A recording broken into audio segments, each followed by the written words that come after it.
एक बार की बात है। एक गांव में एक लड़का रहता था। वो लड़का पढ़ाई में बहुत होशियार था, लेकिन उसकी पढ़ाई नहीं हो पाती थी क्योंकि वो लड़का अपना घर भी चलाया करता था। वो रोज अपने खेत में जाता, दिन भर वहां काम करता और शाम को घर वापस आकर वो थोड़ी बहुत पढ़ाई कर लिया करता था।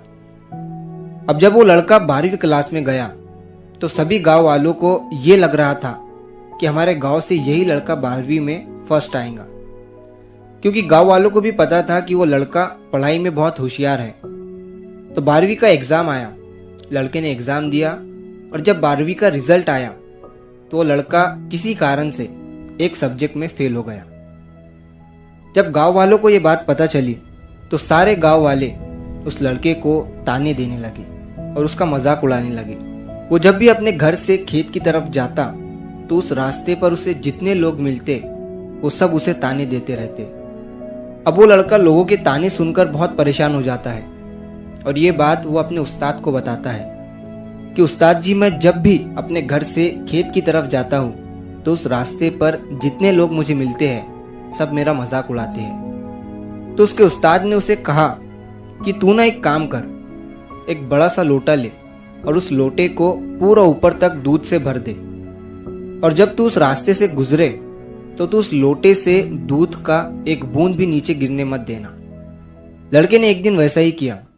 वो जब उस रास्ते से दूध का लोटा लेकर निकला तो उसका फोकस उस लोटे पर इतना था कि उसे लोगों की आवाज ही सुनाई नहीं दी। वो इतने ध्यान से उस लोटे को लेकर चल रहा था कि उस लोटे से दूध का एक भी कतरा नीचे ना गिरे।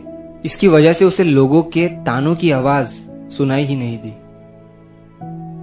तो इस कहानी से हमें ये सीख मिलती है कि अपने काम में इतना ढल जाओ, इतना फोकस अपने काम पर लगा दो कि बाकी की चीजों का आप पर कोई असर ही ना हो।